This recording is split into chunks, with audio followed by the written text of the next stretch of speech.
Hi and welcome to the Becoming Great podcast. In this podcast, me and my good friend Erik, the founder of Great.com, explore how can we become great as people? How can we have a great work life? And how can we create a great organization? Today Erik is feeling really shitty, which is a good thing, because what we explore today is how can you have a healthy work day? When is it healthy to work even though you're feeling shitty? And when should you just not be at work at all? And when are you the most productive? And can you make sure that you use that time as your working hours? What are the benefits of flexible work hours? How can you make sure to get good sleep? What is the benefit of a nap?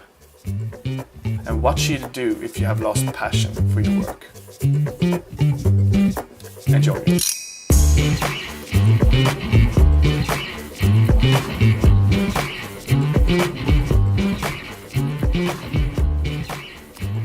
All right. Hi and welcome to the Great Podcast. Erik, how are you doing today? Hello, my friend. Today I'm not doing very well, to be honest. I think I'm battling a disease. I'm in the fifth round. I haven't lost. I'm not down. I haven't won either. It's like, I don't know, the Brits versus the Germans in the First World War a couple of years in between, before the Americans join in. We're just punching at each other in the last round. Nothing really happens. And today I also kind of pulled a muscle in my back, so I feel like an old man. So I'm at 40% out of 100, which is a very low point to be in a podcast. Jesus, that's the lowest you ever checked in a podcast. Yeah, and we have an idea in Great that if someone is below 50%, maybe that person shouldn't be there at all, because that would sort of make the experience, the connection that we have to the company become a bit, you get bad associations. But you wanted to do this anyway today. Why is that? Yes, so there are a few reasons why I wanted to do this anyway today. One of them being that I want to be comfortable with whatever results I'm bringing to the table. So I won't be comfortable doing a podcast even though I don't feel it's the best work I can do, because I have this way of always want to beat myself and overachieving every kind of target I set, and it's draining if I always feel like I have to make it even better. So suddenly if I make something that's amazing, which I feel the last podcast were, it comes with the side effect of making me feel less joyful about doing another episode, because I feel it might not be as good as the previous one. So doing something really well adds more pressure for you to do stuff even better. Yeah, exactly. So when did you realize this? I think this came already from when I started doing YouTube videos a couple of years ago. You started your own channel, right? Yeah, so I set up a YouTube channel 2 years ago to talk about whatever inspirational thing I felt was fun. And the first video I didn't prepare much. I just turned on the webcam and just started talking about just beginning this topic I'm very passionate about. Just do anything, whatever the first thing is. And to start a YouTube channel, that's basically open your computer, press record, and start talking. And then I did a second video, and I put more time and more effort into it, but I felt that it wasn't as good. So already there, I felt that I'm losing it a little bit. What did it feel like posting that video? Just knowing more time invested and that it was worse. So the first video was really scary to post. The second video was somehow scarier, actually. And I think I felt that it was better, but the feedback I got and the result wasn't. So it's kind of it was evident that it wasn't. So then I did a total of 8 episodes, and I put more and more time into each episode. And the last episode had different camera angles. It was edited very well. It had sound in the end of it, and suddenly it became too overwhelming to even do a 9th episode. I felt like, no, this is too much time, it's too much effort. I don't want to beat that one. So I probably put more time and effort into each video, and then I reached a level like, this is not fun anymore. It takes too much of me to beat what I did then. So what was the consequences of adding that kind of pressure on yourself? The joy went away. I didn't enjoy what I did anymore, and I end up feeling like a loser, even though the 8th video was probably a lot better than the first one. My conception of it was that it was worse, because now I couldn't kind of get anywhere with it. So, yeah, can you relate to this?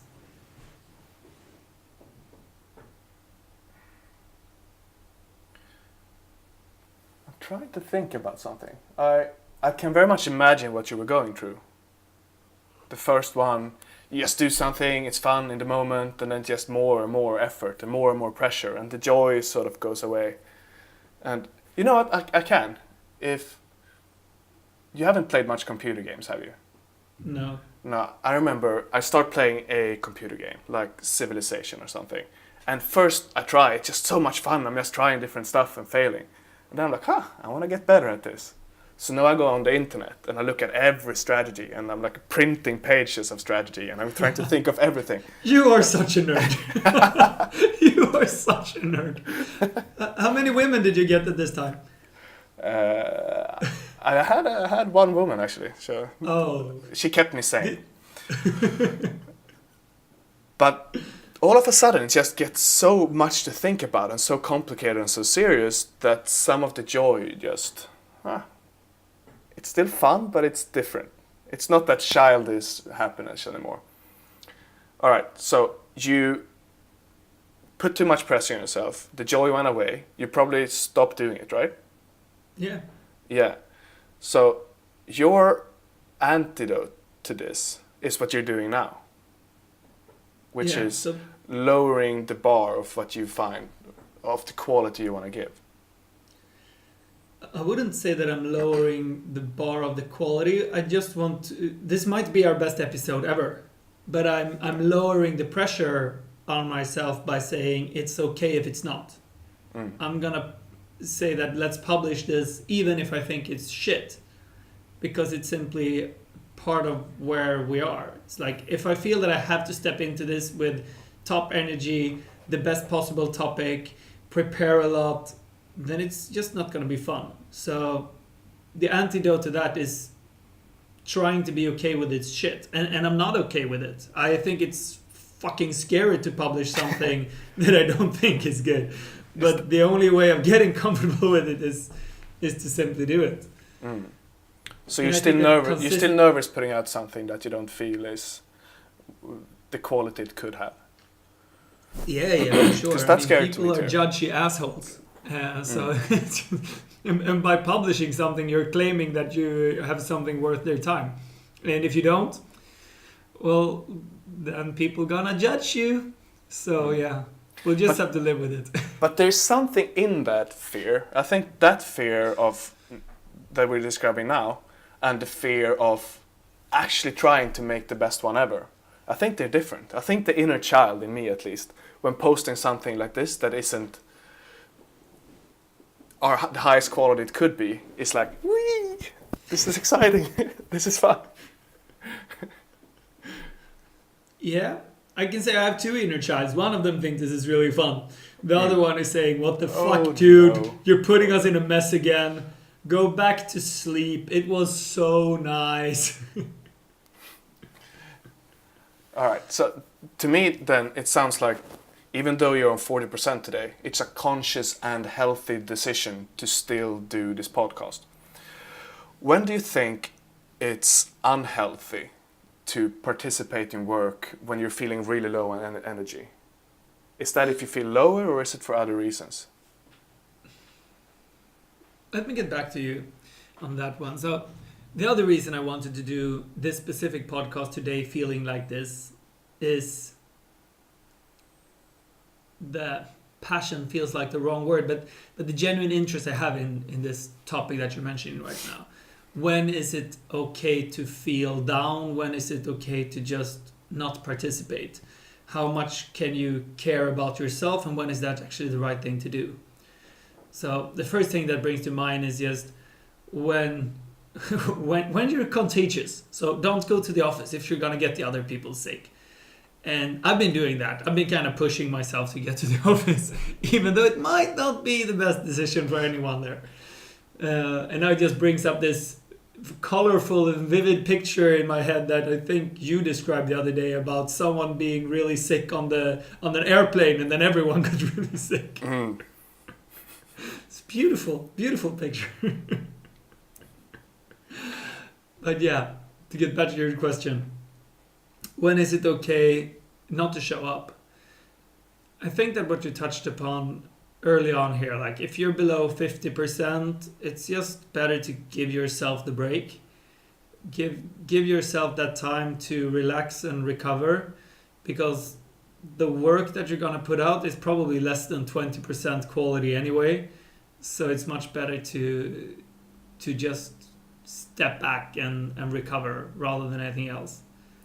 But what if you have promised to do something? What if you have responsibility in a meeting?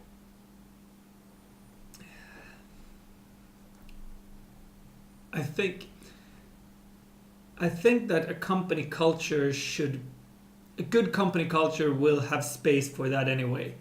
That sure, you have promised something, but that doesn't mean that you have to stay by your word on the expense of your own health, or on the expense of the health of the team for that matter. I think that if a team is so dependent on someone doing what they're committed to do, then that's a way bigger problem for the team than it is for the individual. And that should be an alarm bell like, hey guys, you need to revisit this and reconsider. So I don't think that's ever on the individual. I don't think there should be such big commitments. And when did you start thinking like this? Because you founded a company, Catena Media, before. And when you started that company, did you have the same idea about how important health is in a company? I didn't have any ideas when I started that company. I just did things. So no, not at all. I would say I had the opposite perspective of this. I believe a big part of our culture, at least in Sweden and for that matter in Malta, is that it's cool to work a lot. At least around my circles and the people I've been hanging out, that's the truth. It's kind of cool to say I'm not sleeping. It's cool to say how hard we're pushing ourselves and how much we're doing. And I really felt that way. I was proud of how hard I was working, how much I pushed myself. I wanted people to see that I was the hardest working person in the company. I wanted people to see that I showed up even if I was sick. It's like I wanted to show that dedication, and I bragged about it. I was proud of that, and I can see now how ridiculously unhealthy that was. First and foremost for me as a person, secondly as a role model, and for the entire organization. It's just not good. I mean, can you relate to this? Where you used to play tons and tons of poker. Were you proud of the number of hours you put into it? Yeah, for sure. I was tracking them very closely because in hindsight, if I could go back and change what I did, because I wanted to play as much as possible and I was bragging about it. And in hindsight, I could see that because I played so much, the quality of my game went down, which meant that I probably got as much done in 12 hours as I could have gotten in 10 if I would have spent these other 2 hours recovering somehow. But those 2 hours of rest that would increase the quality of your game, those are not as easy to track. Well-being is not as easy to track as dollars. So I just wanted to play as much as possible. And the consequence of that was that my health really started to suffer. I got huge back problems. I got mental health issues because I was playing too much. And that caused me to have to take very long breaks. Where do you think this comes from, our mentality of thinking in hours so much?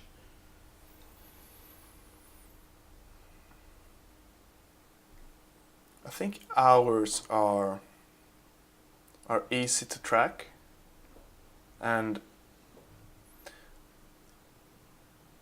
I was using that as a way to feel self-esteem and confidence. So the numbers of hours boosted your feeling of value in a sense. Yeah, for sure. I got proud. I used that as a metric of how proud I was of myself. And to be fair, it was a very important metric when you play poker. The more you play, the more money you make. So it was good to push myself like that, but there was no time for recovery. Is that really true? That just what you're saying, like that the number of hours is a metric. Yes. What is your question? So you said that it's good to push yourself in terms of the number of hours. Yes. I think it is, unless you push yourself so much that there are negative consequences. If you have to push, do you think there isn't always negative consequences from that? I think poker was an interesting example because I guess it's kind of similar to what you went through with Katina.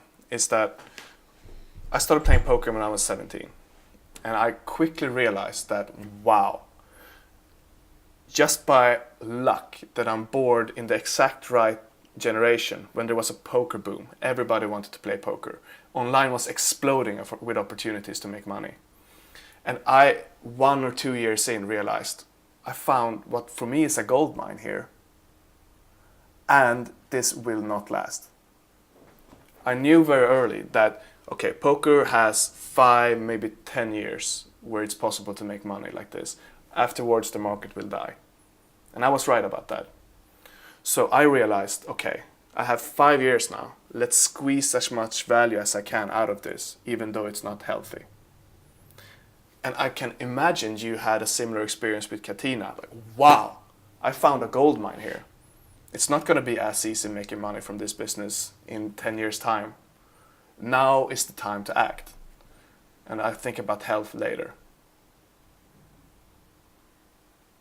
Can you relate to that idea? Yeah, I think that this is such an interesting thing because I'd like to challenge that way of thinking as well. So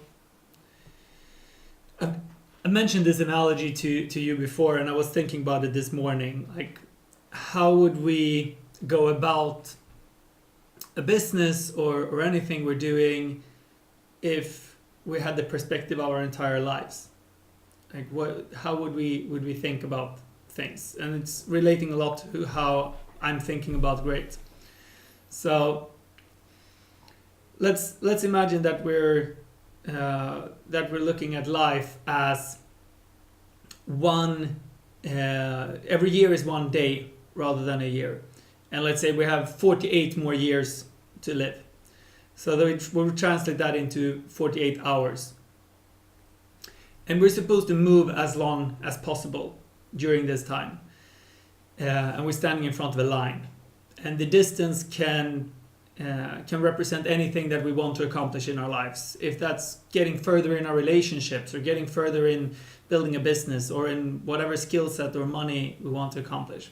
We want to move as far as possible. I believe that standing in front of that line, knowing that I'm supposed to move using my legs only for the next 48 hours, very, very few people will start to run. So it's a 48-hour race, and you can move forward any way you want. Yeah, you can walk or run or crawl if you want to do that. Cool. And this race represents your life. Yes, the life represents, and I used to think that this is, when I put it this way, to me it's very obvious that it's best to find a good pace of walking, because I could probably keep up a pace of walking for 48 hours, and if I can't, at least that's the best pace, and then relax. Looking at it that way, it feels obvious that walking is the best pace. But taking this analogy into poker, then that you might not have 48 hours. 48 hours. 5 hours. Poker. Then I would run. Have 5 hours. So then the question is, is the best possible thing to run as much as you can for 5 hours, aka 5 years in this case, and then maybe having to recover for 3 years because you pushed yourself very, very hard?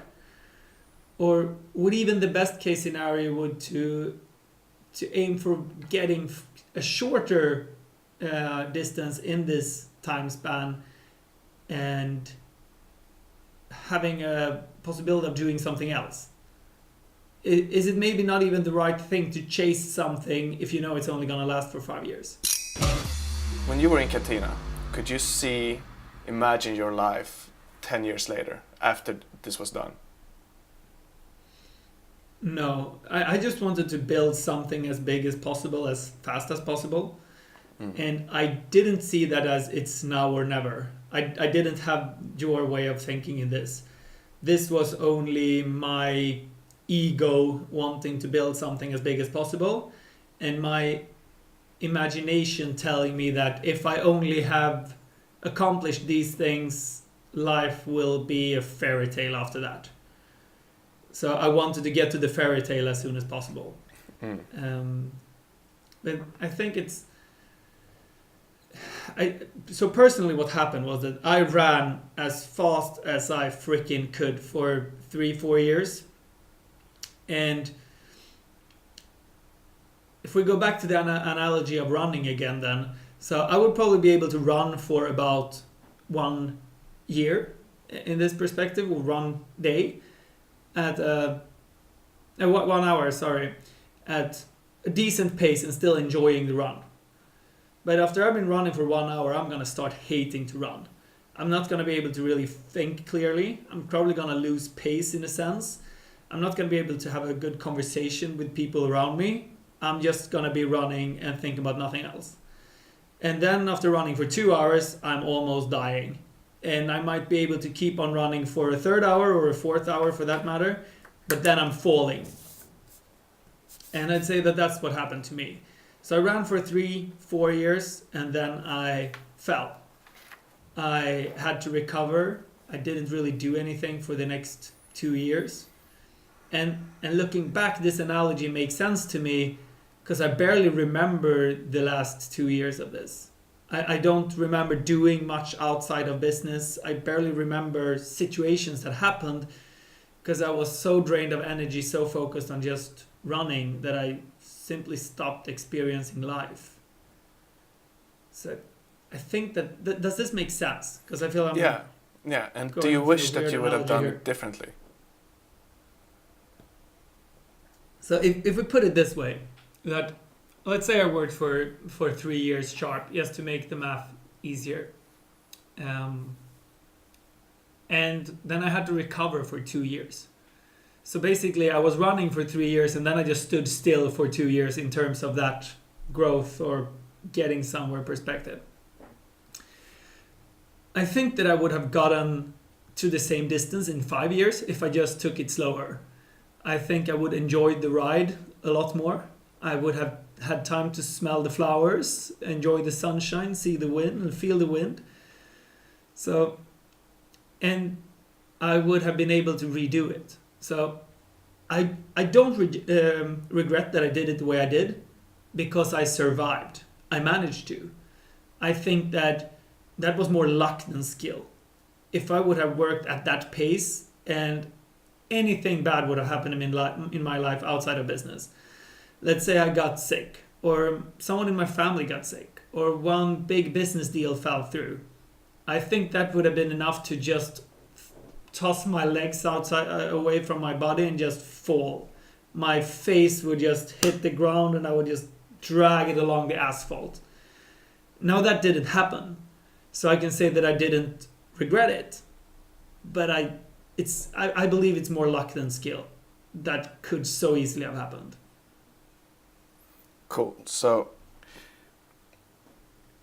imagine you're going to the gym.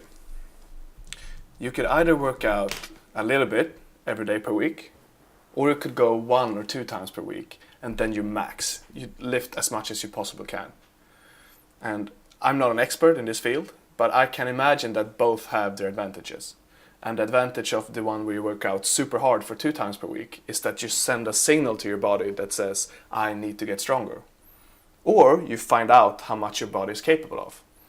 So one advantage I can see of working until you're almost bursting, like you did and like I did with poker, is that you, especially if you do it in your 20s, is that, okay, I realize now how hard I can work before it becomes unhealthy. And then that's knowledge is something you can use now in your life to know what is a pace that works for you. It's an interesting perspective.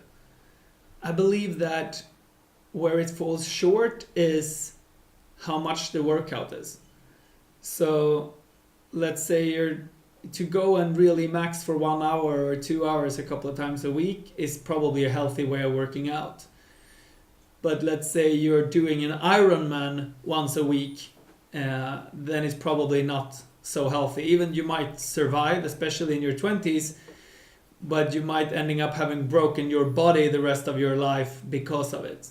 Yeah. And I think that's a better analogy for how the two of us treated our bodies through these couple of years. I think that is exactly it. Yeah, I think we did it, and we did it without having any idea of how to think about safety.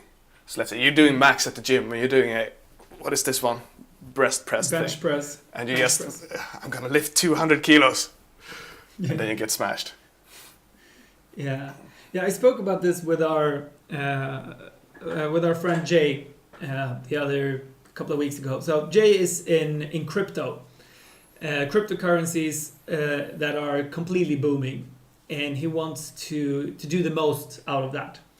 And he has exactly the same perspective that you brought up on poker. Well, not exactly. You don't think it will end, but I think that now is the time of the most opportunity, the by far biggest chance of accomplishing something.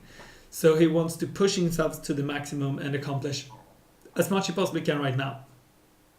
And I spoke to him about this and asked him, like, why? And he was like, it's now or never. Someone else gonna do it. Someone else gonna beat me. And we started challenging this. It's like, okay, is the most important thing to be the first one doing something, or be the one who does it the best over time? So Google wasn't the first search engine online, but they are by far the biggest one. Alta Vista, Eureka, lots of them came before. No one even remembers MySpace and all the other guys that were before Facebook. Facebook wasn't the first one. Same thing for all kinds of things online. Like, it's not important to be the first one. It helps in some scenarios, but compared to being the best one, it makes no sense to be the first one. So if you're the first one and pushing yourself far too hard, which I think is very, very common when starting a business and seeing these opportunities like poker or like crypto, it's so likely that you will just fall short. And he actually changed his perspective when we spoke about this and felt that it made a lot more sense to, like, okay, let's chill with these and these things. Let's focus on this and that, because he believes that he will be in crypto for the next 20 years or something. Mm. And probably for most people, the amount of opportunities increases as you get older. Yeah. And it doesn't seem like that when you're younger. No, that's true. It's very easy to think it's now or never, but it's very rarely the case. Yeah. But then the other side of the spectrum then would be to go to the gym. You're there for 20 minutes. You touch some machines a little bit. You're not really getting sweaty. You're smelling the flowers, looking at other people working out hard. And I mean, the downside with that path is that you're not growing. Yeah. Well, maybe you can grow that way, actually. I'm sure there are people who are very successful with that way of training.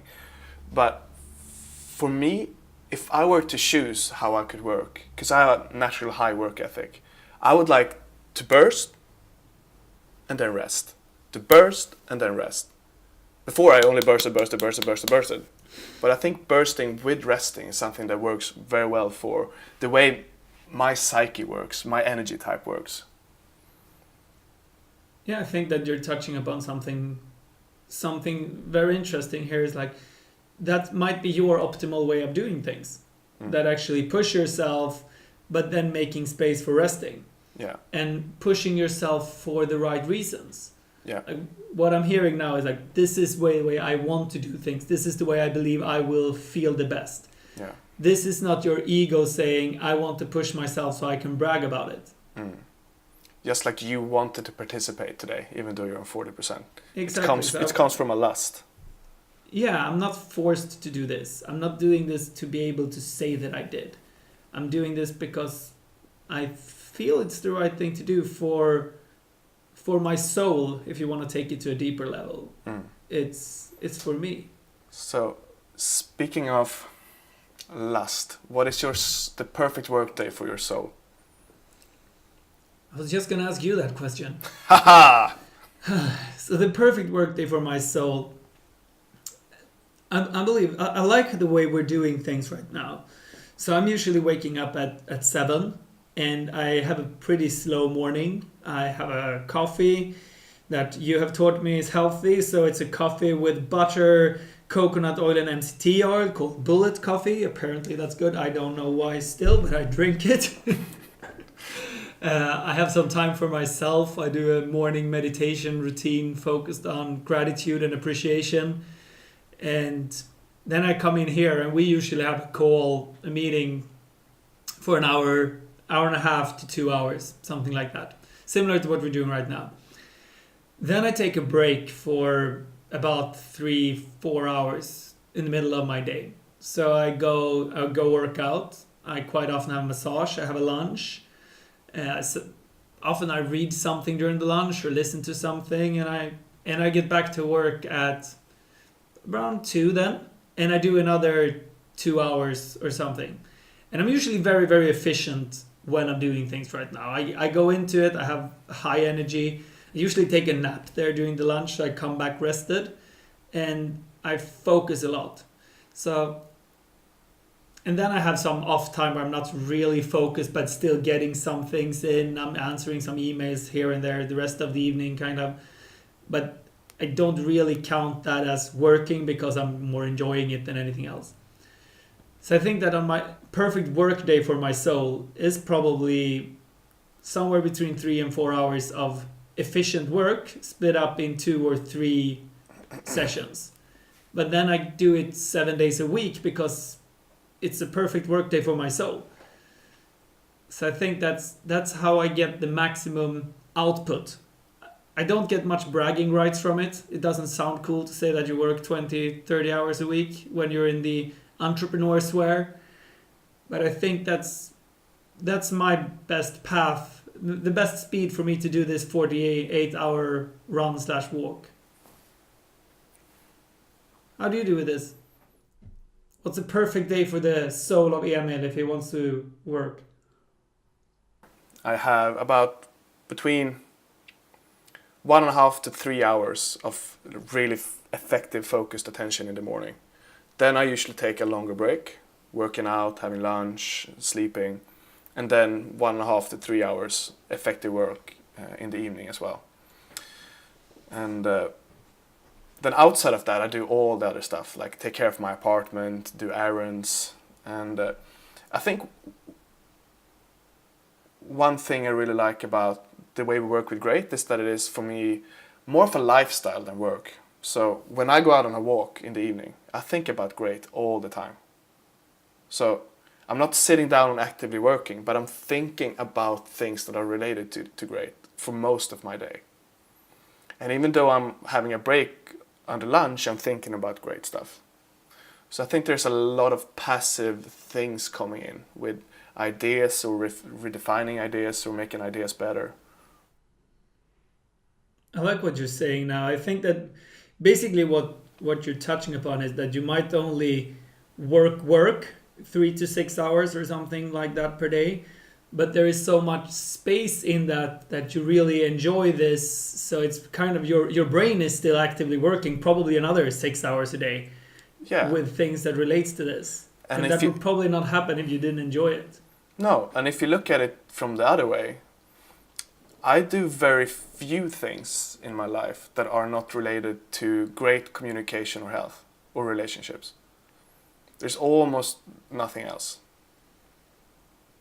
So probably your thoughts are more or less only touching on those topics. Yeah, and there are a lot of topics under the great umbrella, of course, but I rarely think about stuff that is outside.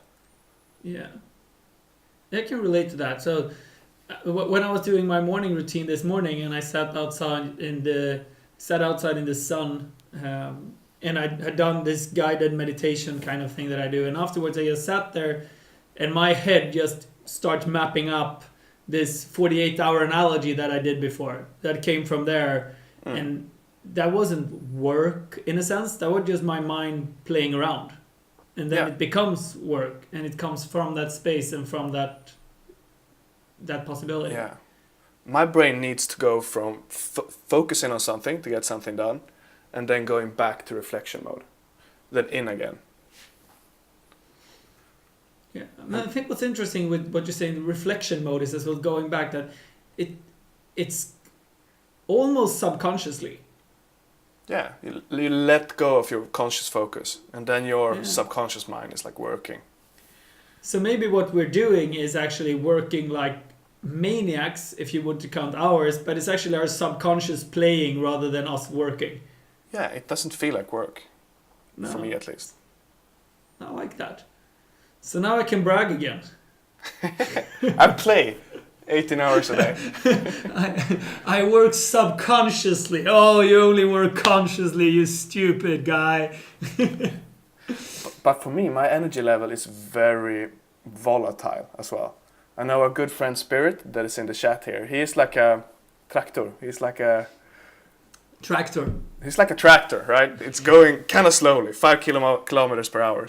But he's never having any other pace, and he doesn't stop. So over time, he will go further than most of us. But he has no swings in his energy. I have huge swings in my energy. So in a day, I can have 1.5 hours or I can have 8 hours of good energy. It's very volatile. You were actually the one who taught me about napping. You're the reason why I take naps. Tell me about naps. Do you know why, or do you just do what I tell you? I just do what you tell me. I'm not going to start making my own decision. I don't have brain power for that. Good. Good. I'm your puppet, you know that. Cool. I wish I had done some flashcards on this. I could be quoting a cool book right now.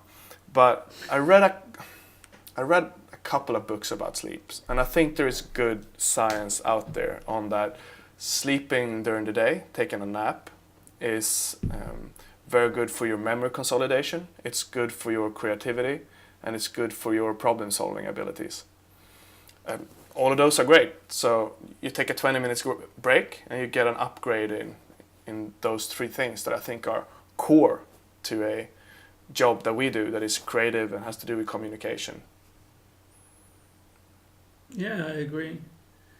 Basically what I do, I never took naps before, and my perspective of that was that, well, I couldn't fall asleep anyway, so why would I?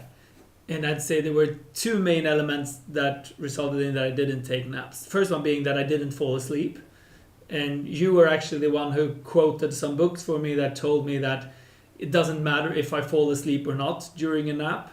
The only thing that matters is that I'm actually resting.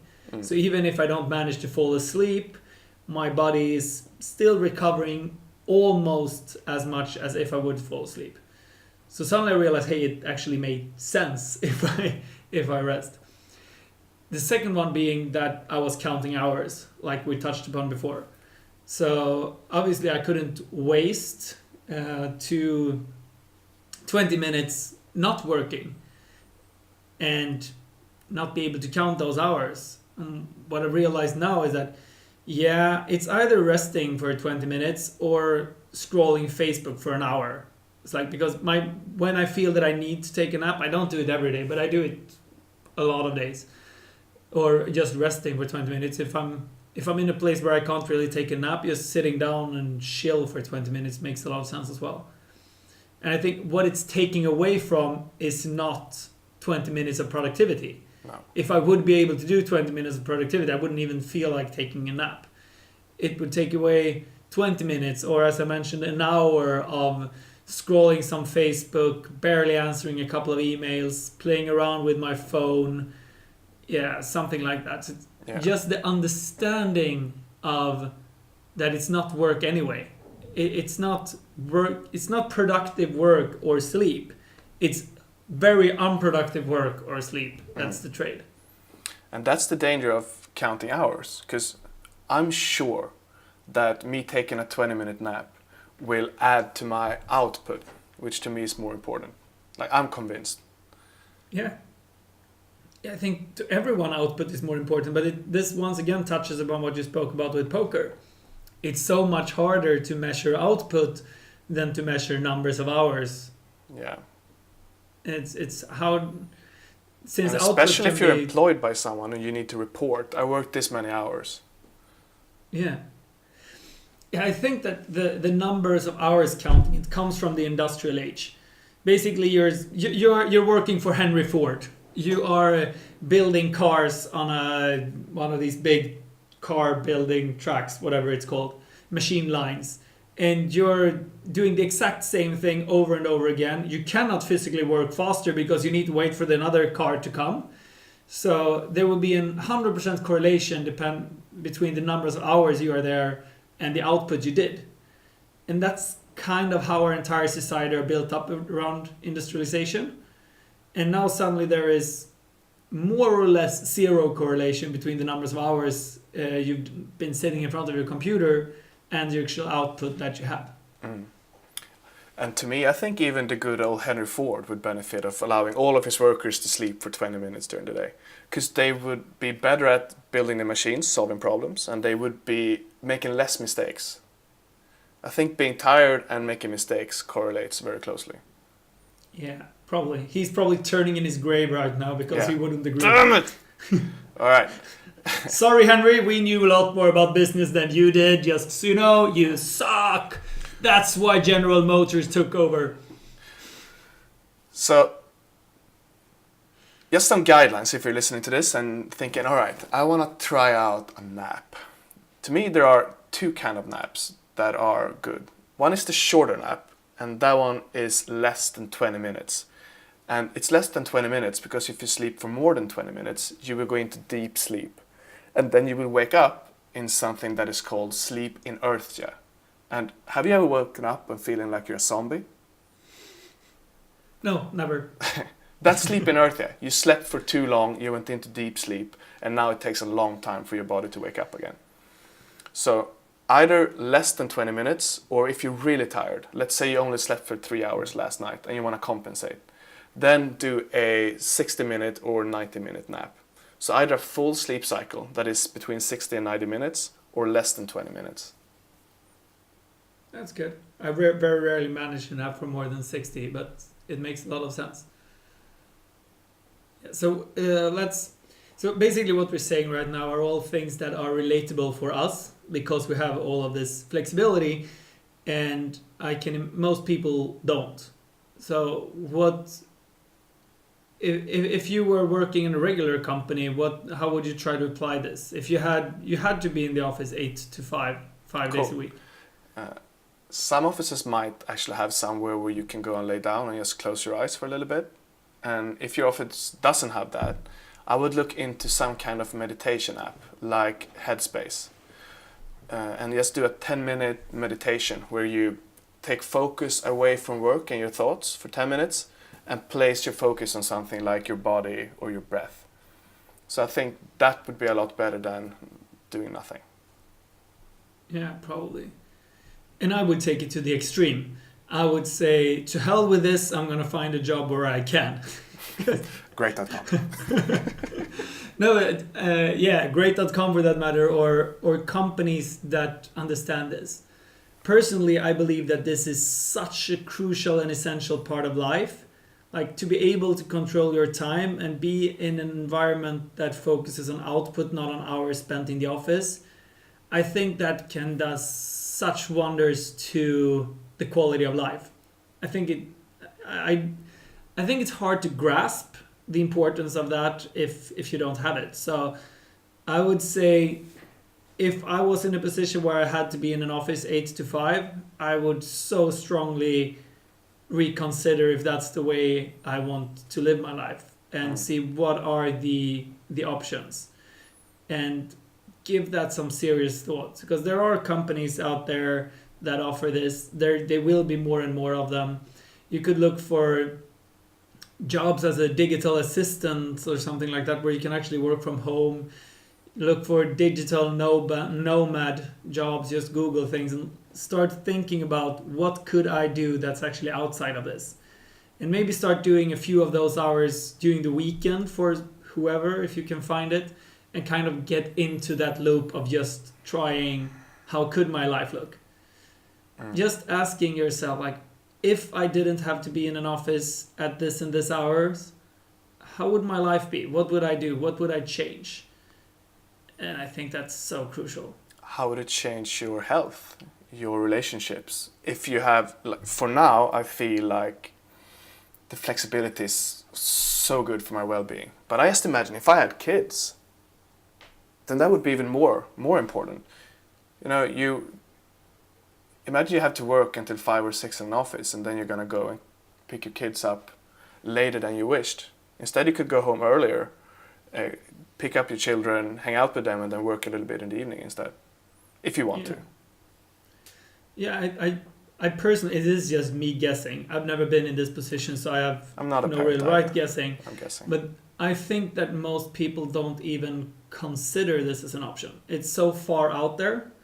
And I think that it's changed so much in just the last 3 or 5 years that now it's actually an option in so many places. So if there isn't an option where you are, consider if that's actually true, or if that's just not true. There probably are options.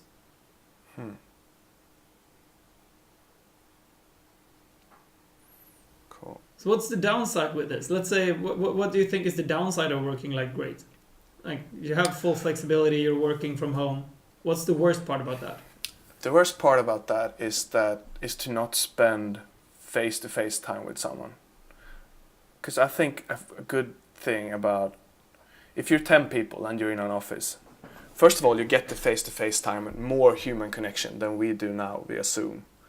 But you also get that a whole group is forced to sync their energy output.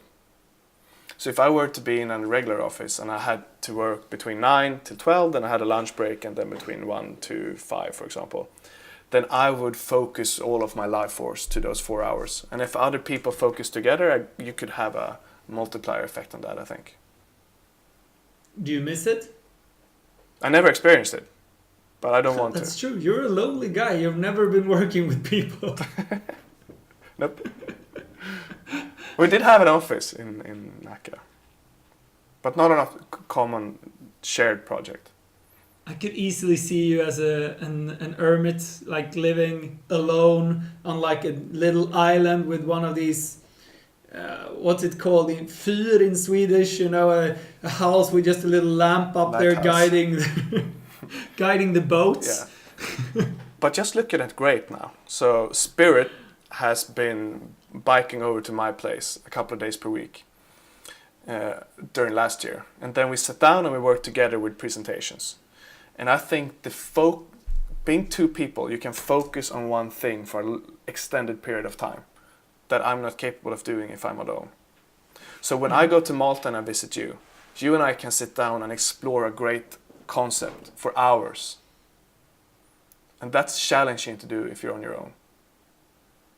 So that's a great way with other people. They can anchor focus. Yeah. Something that strikes me now as well is what we spoke about before, like when our brain starts to drift. Yeah. If we're 2 people and our brains kind of drifting, they're drifting together. And one drifting mind plus one drifting mind probably equals 4 drifting minds in terms of creativity and stuff like that. So we can keep the same focus doing that, keep the energy tied to that, and be engaged. So what we spoke about before, we like playful, painful, 2 different things. Playful. It's really hard word to say. You're doing great. 40% Erik. Painful. Yeah. So the playful work time probably increases a lot in output. So it's more fun to touch upon these different topics. You can interact with it in a far different way. And that could actually be just when you're going to lunch if you're in a regular office, or when you're taking breaks and all these things. And that's something that we are missing out completely on like this, because we're not next to each other. So our brains need to be playful with themselves. And I guess in a big company, you ran into and talked to people during lunch breaks and by the water cooler that you probably wouldn't talk to if it was a remote organization. For sure. Yeah, because you need to actively talk to someone remote. You're not having the passive conversations. And to be clear, we at Great, we are 6 people right now. And we have just started to look at all the problems there most likely are going to be with a remote organization. So we're going to be fucked. We keep you updated on that one. It's not a good idea. Get out. Get into that office. Get out while you still can. Yeah, so that's where we are. I feel that my energy is lacking a bit. Cool. I think this is a great time to wrap this one up. Do you have something to add on the topic of a healthy working day? Strength and honor! No, I don't. Yeah, well, I think that this is a conversation that is so healthy to have. And if you're thinking about these things, actually asking what does people in the company you work for think about these things. Is it an unwritten law that you're supposed to be working this or that hours, or is this maybe just in your head? So I would start questioning these things for myself. Start questioning, how would my life change if I had the opportunity to do whatever I want? How could I actually bring this conversation up with a manager or whatever? And even what could I do at the moment in my life to make that situation change? Because I'm sure that everyone can come up with a way to make that situation change if they want to. So yeah, I'll revisit that thought and see where it takes us. Cool. Let's wrap this up with a prayer to the overlords. Overlord, please repeat what I'm saying. Dear overlords. Dear overlords. May my throat be healed. May my throat be healed. May the planet be healthy. May the planet be healthy. May we have flexible working hours. May we have flexible working hours. Have a great weekend, you guys. Have a great weekend, you guys. Suddenly you're sounding like Matt Kahn. So for everyone who haven't seen Matt Kahn, Google him and you will understand why Emil is weird. You see someone with a good smile. All right. Yeah, thank you guys. Great talking to you and loving that I can do this with the energy that I just had. Peace. Peace.